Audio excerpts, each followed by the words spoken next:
ಹಾರ್ಮುಜ್ ಜಲಸಂಧಿಯಲ್ಲಿ ಮತ್ತೆ ಪರಿಸ್ಥಿತಿ ಗಂಭೀರವಾಗುತ್ತಿದೆ. ಕದನ ವಿರಾಮ ಘೋಷಣೆ ಆಗಿದೆ ಅಂತ ನಾವು ಕೇಳಿದ್ದರೂ ಕೂಡ ನೆಲದ ಮೇಲೆ ನಡೆಯುತ್ತಿರುವ ಘಟನೆಗಳು ಬೇರೆ ಕತೆ ಹೇಳ್ತಿದೆ.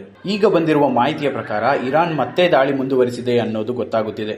ಈ ಬಾರಿ ವಿಷಯ ಏನೆಂದರೆ ಭಾರತದ 2 ವ್ಯಾಪಾರಿ ಹಡಗುಗಳ ಮೇಲೆ ದಾಳಿ ನಡೆದಿದೆ ಅಂತ ಹೇಳಲಾಗುತ್ತಿದೆ. ಹೌದು, ಇರಾನ್ನ IRGC ಪಡೆಗಳು ಹಡಗುಗಳ ಮೇಲೆ ಗುಂಡು ಹಾರಿಸಿವೆ ಎನ್ನಲಾಗುತ್ತಿದೆ. ಈ ದಾಳಿಯಲ್ಲಿ 2 ಹಡಗುಗಳು ಸಿಕ್ಕಿ ಹಾಕಿಕೊಂಡಿವೆ.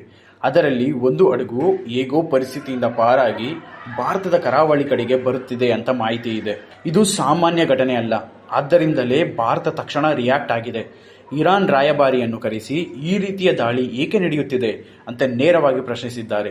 ಇನ್ನೊಂದು ಕಡೆ ನೋಡೋದಾದ್ರೆ, ಇರಾನ್ ಮೊದಲು ಹಾರ್ಮುಜ್ ಜಲಸಂಧಿ ಎಲ್ಲಾ ಹಡಗುಗಳಿಗೆ ಮುಕ್ತ ಅಂತ ಘೋಷಿಸಿತ್ತು. ಇದರಿಂದ ಪರಿಸ್ಥಿತಿ ಸ್ವಲ್ಪ ಶಾಂತವಾಗಬಹುದು ಅಂತ ಅನಿಸಿತ್ತು.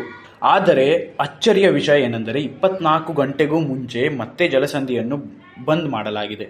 ಇದಕ್ಕೆ ಕಾರಣವಾಗಿ ಇರಾನ್ ಹೇಳೋದು ಏನೆಂದರೆ, ಅಮೆರಿಕ ಯುದ್ಧ ನೌಕೆಗಳು ಇನ್ನೂ ಆ ಪ್ರದೇಶದಲ್ಲಿಯೇ ಇವೆ.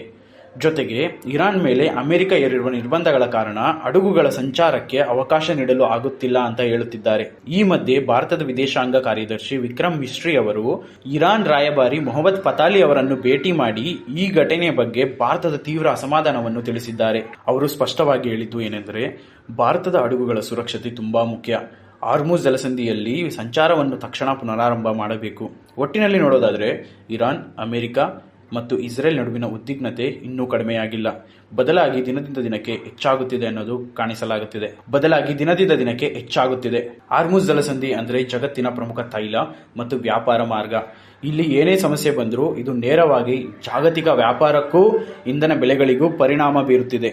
ಆದ್ದರಿಂದ ಈ ಘಟನೆ ಕೇವಲ 2 ಹಡಗುಗಳ ವಿಷಯ ಅಲ್ಲ, ಇದು ದೊಡ್ಡ ಮಟ್ಟದ ಅಂತಾರಾಷ್ಟ್ರೀಯ ಸಮಸ್ಯೆಯ ಸೂಚನೆ ಆಗಬಹುದು. ಈ ಪರಿಸ್ಥಿತಿ ಮುಂದೇನು ತಿರುವು ಪಡೆಯುತ್ತದೆ? ಶಾಂತಿ ಬರುತ್ತದಾ ಅಥವಾ ಮತ್ತಷ್ಟು ಉದ್ವಿಗ್ನತೆ ಹೆಚ್ಚಾಗುತ್ತದಾ ಅನ್ನೋದು ನೋಡಬೇಕು. ಧನ್ಯವಾದಗಳು.